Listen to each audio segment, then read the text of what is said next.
Luana, começando por você, não há um descolamento entre a política e a economia? Eu estou perguntando pela seguinte questão. Os dados macroeconômicos são muito bons. A inflação está sob controle. Para quem conheceu a história da inflação no Brasil, nós chegamos a ter 2.500 de inflação anual, claro que isso é uma situação muito diferente que a nossa. A inflação está sob controle, a taxa de desemprego é a menor da série histórica, a massa salarial cresceu, a balança comercial tem saldos positivos enormes, olhamos as reservas cambiais, cerca de 365 bilhões de dólares. O dólar não para de cair. Alguns economistas, eles erram todas as previsões. Eu digo isso que antes de eu fazer a história eu fiz economia, só que não acabei. Diziam quando o dólar chegou a 6,25 que ia chegar a R$7. O dólar está 5,40, né?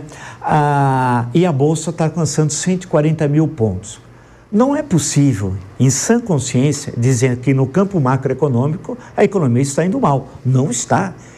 São os dados. A pessoa pode não gostar do presidente, do ministro da Fazenda, não gostar do Palácio do Planalto, preferir o estilo greco-goiano, qualquer coisa, mas a coisa está ali presente. Por outro lado, tem alguns problemas no campo fiscal, que nós sabemos. Mas lembrando que a relação déficit-PIB no Japão é 3 vezes a do Brasil, né? Então, e basta ver quem acompanha o orçamento norte-americano, que está sendo votado como o maior rombo da história.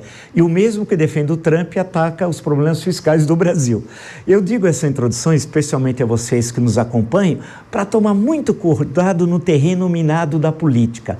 O discurso político nem sempre tem uma relação concreta, direta com o real, aquilo que está acontecendo, né?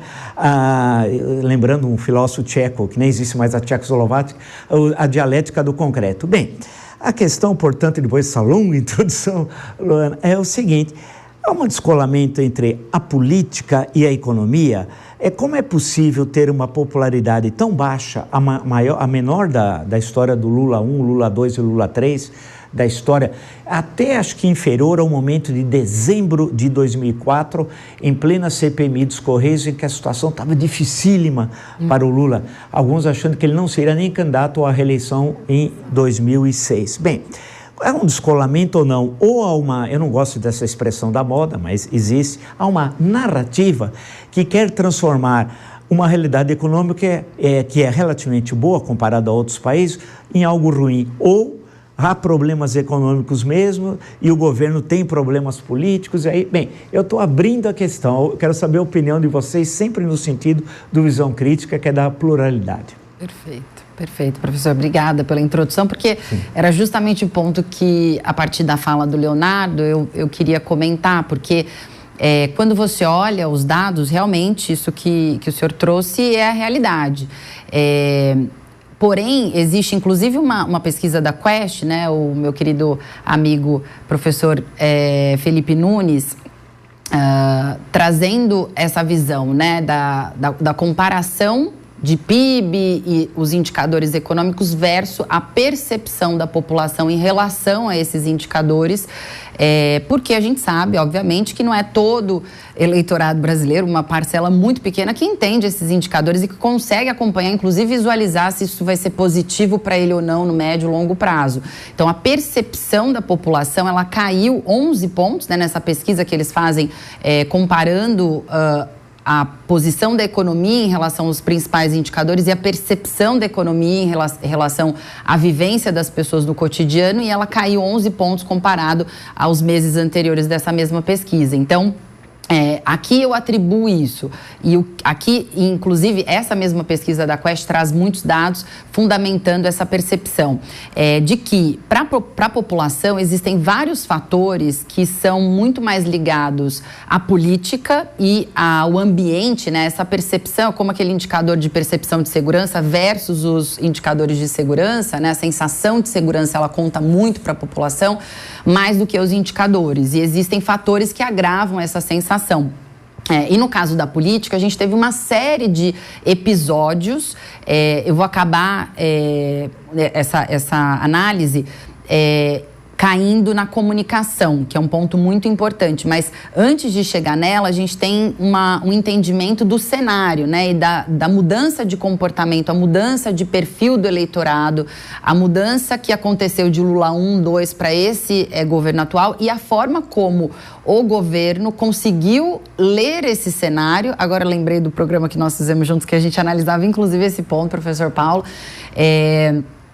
A percepção da mudança nesse cenário e a capacidade de adaptar essa leitura às práticas e às entregas que o governo está fazendo. Então, tem uma questão de entrega e tem uma questão ou de narrativa ou da forma como se empacota, se mostra esses resultados que estão sendo gerados e são resultados reais a partir de mudanças que não são estruturais, e essa é a principal crítica quando a gente olha do ponto de vista econômico. A gente está falando de dados e indicadores que não se sustentam, tendo em vista a forma como a política fiscal tem sido implementada e de que forma a gente está buscando também chegar nesses indicadores econômicos.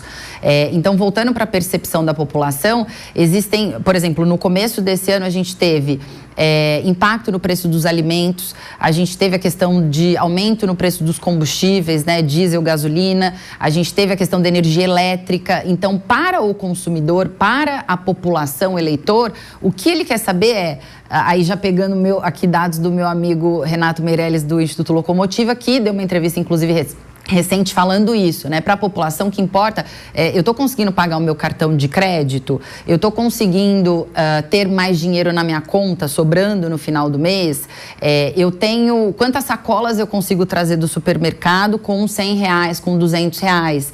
E isso, essa percepção, ela tem sido impactada por medidas que tiveram que ser tomadas pelo governo, né? Aí com 1000 narrativas para explicar, ajuste, adaptação, reenquadramento dos preços, ajustes, mas isso afetou a população e ela ainda está sofrendo com essa perda do poder aquisitivo, do poder de compra, que no final é isso que conta, né? No final do mês para a população em geral. Então, eu atribuo a isso. E o outro fator que eu comentei é a comunicação. Então, teve um desafio muito grande de encaixar a posição atual do governo e a posição atual do presidente Lula com uma população que tem se manifestado muito mais nas redes sociais e colocado ali, né, uma mudança também em relação ao perfil, um perfil mais empreendedor, buscando uma liberdade, né, uma autonomia maior de crescimento. Esse perfil que mudou não foi acompanhado pela comunicação do governo, e essa tentativa aí de troca, né, até a vinda do novo secretário foi para isso, e eu concordo que o que se tem feito, em alguns momentos, foi positivo, de ter uma exposição maior do presidente, falas e trazer ali os porquês das medidas, mas ao mesmo tempo foi desastrosa, porque tiveram várias falas que não trouxeram uma percepção positiva para as pessoas. Essa agora, em relação ao andar de cima e de baixo, concordo totalmente com o Leonardo, que divide mais as pessoas do que une e traz essa visão de que o governo realmente está com uma visão unificada e direcionada para o país. Então, eu atribuo a isso. Não tem como a gente sustentar indicadores se não tem uma política fiscal que mexa em gastos de forma estrutural, e a gente pode, né, falar disso em mais profundidade, que eu acho que é aí onde o governo tem pecado muito, né, em tentar trazer medidas que cobrem de um lado, mas descobrem de outro. Então, a gente está falando do aumento do IOF sem definir exatamente de onde vai vir esse recurso compensatório.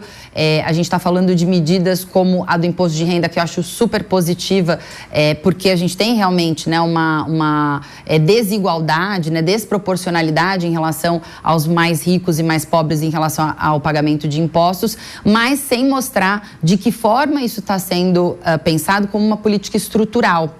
Né, mexer em pontos da política fiscal que gerem uma sensação, tanto para a população quanto para o mercado, que há uma visão de longo prazo, de médio e longo prazo, para que esses indicadores econômicos se sustentem. Eu vou só fazer uma correção minha, é o Vila corrigindo o Vila. o menor índice de popularidade do Lula é dezembro de 2005, não 4, início de 2006. A CPMI dos Correios foi no segundo semestre de 2005, aprovou seu relatório em abril de 2006, que deu origem ao inquérito 2245 e depois a ação penal 470, que é o processo mensalão, que está agora comemorando o aniversário, um trágico aniversário de 20 anos.